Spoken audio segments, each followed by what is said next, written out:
Nagluluto ako ng canton bacon isado. Ay, hinihita ako.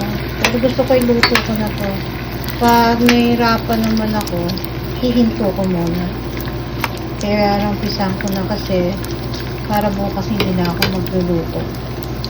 Minsan pag umaga, mas ko, mahika. Kaya try ko na tong umpisahan.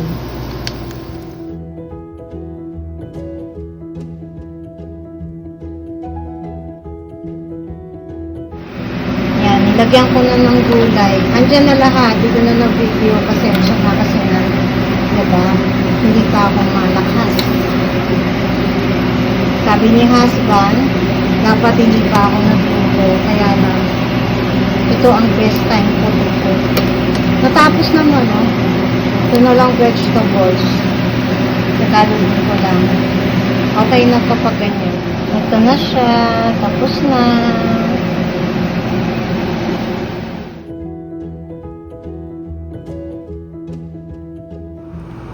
Hello? Good evening. Gabi na. Nagluluto pa. It's almost 12 midnight.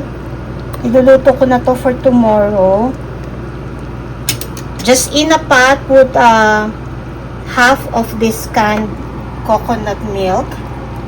You can use coconut cream. About 1/2 cup of water. So, yun muna ang ilagay with the squash, garlic, onion. Yan, sama-sama na. Tapos, just boil until half tender, then add the blue crabs. This is the blue crabs. Yan, o. I have 4 of these small crabs only. You can use shrimps if you want. And then I added the rest of the coconut milk. Season to taste, I added fish sauce. And then pepper, ground pepper, and a pinch of curry powder. Then now I will be adding this. You can add chili flakes or chili talaga, chili pepper. Okay, so this is done. Season to your liking, okay?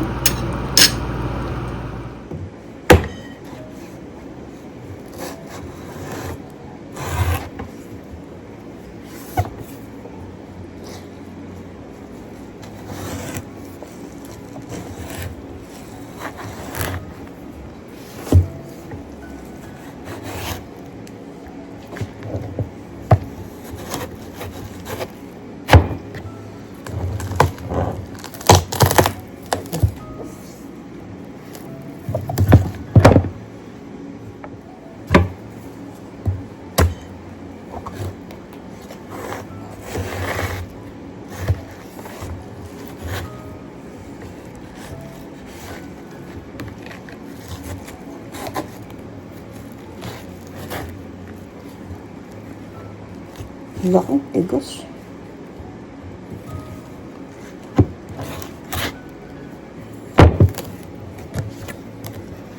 Let us taste.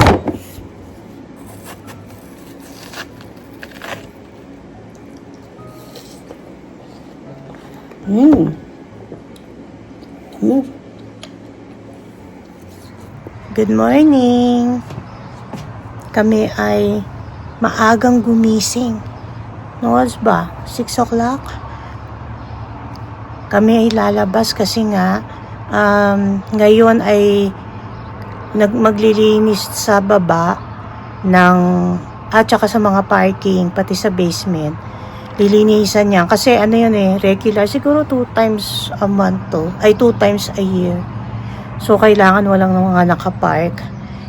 Wala namang pasok si husband. So, kasi marami nang nakapark sa ibang Yung iba sa umaalis talaga yan. Kahapon konti na lang nga yung nakapark. Ito papakita ka sa inyo. Ayan o, tinanggal na yung iba o. Wala na mga... Pero doon, yung mga sa site, pwedeng magpark. Titina ko mamaya. Kahapon sabi ni husband, konti na nga lang doon yung tao. O si ate. Magtatapon niya ng basura. Tingnan niyo yung langit ito.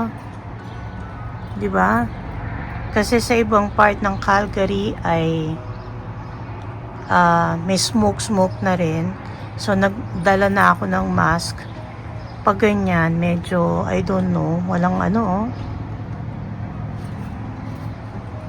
Sa Ontario, naku grabe. Ang usok dahil nga sa mga wildfires.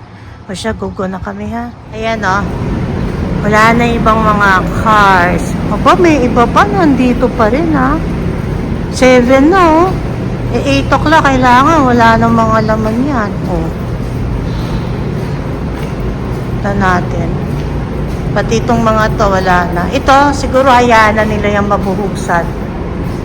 Mawash. Kasi ang dumi-dumi na ng kanilang bike. Kanino kayo? Ayan, wala na. Pero meron pa rin ano. Sabi kasi, kung hindi mo aalisin, baka madumihan yung mga kotse nyo. Oh.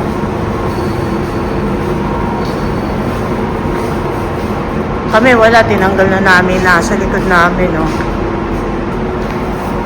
Tinanik na i-husband kahapon. Oh, kaya itong mga to. Baka mga walang maglilipat.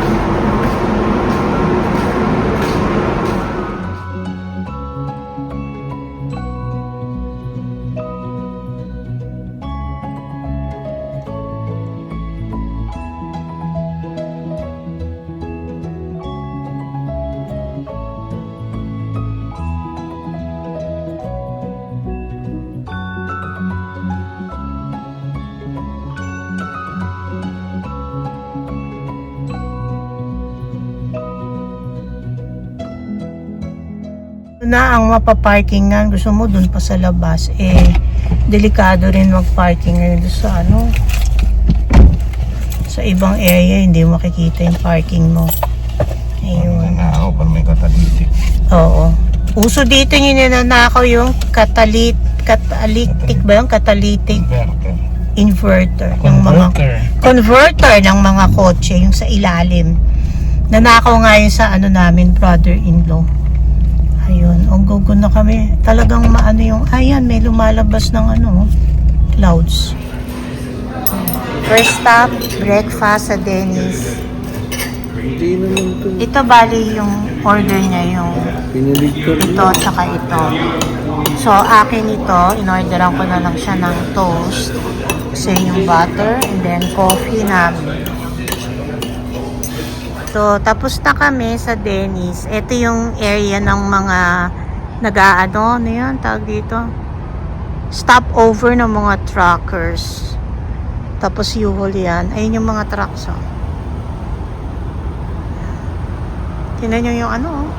Pero may araw na, oh. Kaya lang iba pa rin yung...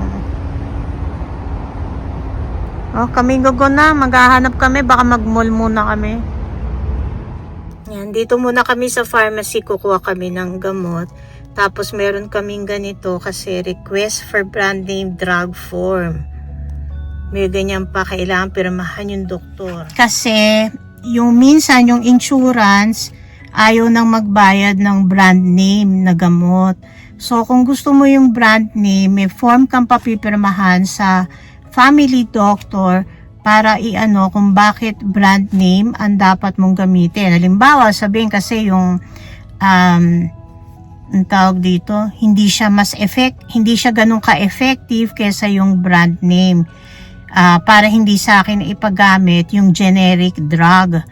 So, papapirma namin sa doktora, dun sa kabila naman, kasi ito pharmacy na lang ito ngayong pinuntahan namin. Tapos, may bayad nga yun, alam ko yung pagpipirma ng doktor. Pero okay na yun kesa yung generic ang mabigay sa akin. Tapos, titignan pa dun sa insurance, sa work ni husband, kung i-approve nila yon o hindi. Yeah. Okay? So, inaantay ko lang yung gamot ko. Inaantay ko lang si husband. Tapos, pupunta na kami sa clinic ni doktora. Iiwan namin na yung form doon.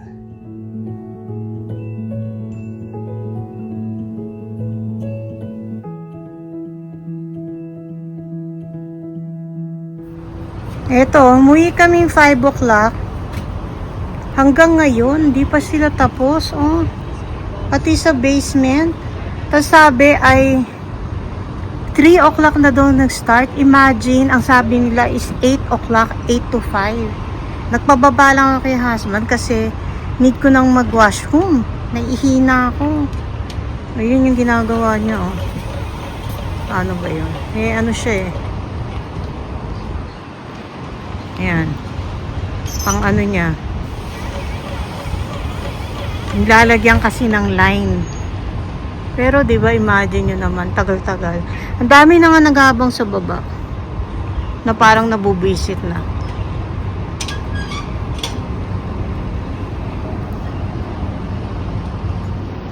Ayan. Gumagawa ko ng spaghetti sauce. Para makapag-spaghetti naman. Dapat gagawa pa ako ng white sauce. Pero dahil masakit ang ulo ko talaga, ay ihalo ko na dito yung ibang ingredients ng white sauce. Para hindi na hiwa-hiwalay.